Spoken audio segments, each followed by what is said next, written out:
It's called The Silences. My ex lived for a month in Rwanda,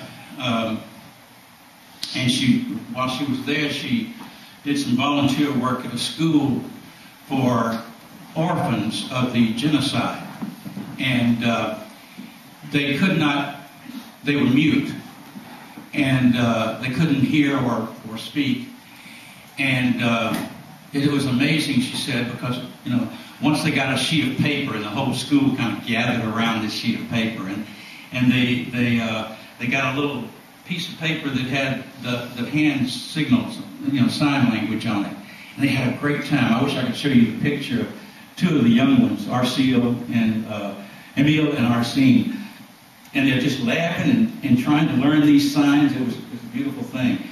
But many of them were deaf and mute because of psychological trauma.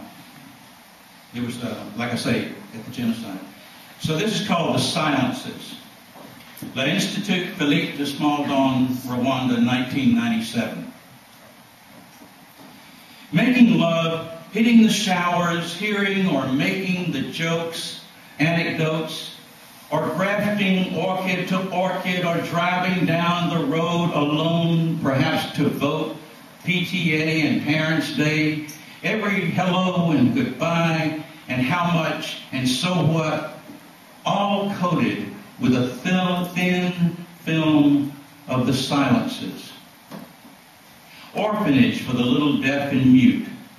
They cannot speak or hear because of what they saw and heard. They haven't learned again to play. At break from lessons this day, where they felt each other's throats for an hour to learn their R's, they cluster, sip tea with Sister Clementine. Emil and Arsene, deep friends in their teens, watch a pack of little ones climb the backhoe which has slept since the burial of their mothers and others. But then the yellow monster stirs. The children must have touched a tender spot. Arsene breaks from Emil, runs across the red ground out to where the African green begins to darken toward the hills. Emil drops his portion tea and prays, right hand pointing to his left palm, left hand pointing to his right palm, arms outstretched.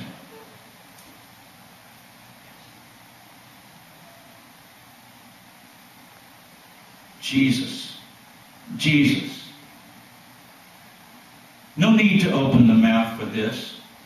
Either Jesus must hear these hands or let his little ones die a new death. And Arsene jumps on, throws the silent children right and left. He shuts the engine down, hears it through his body settle back to sleep until some other touch will bring it back to life. Sister Clementine stands with the children. Atop the backhoe, Arsene wags his pointed finger at them back and forth like a black metronome in a world that has no music anymore. Then all come back to Emil. The children get more time, another ration of tea, while their silences, those mind prayers, drift away and out through the hills, across the steppes, out throughout our loud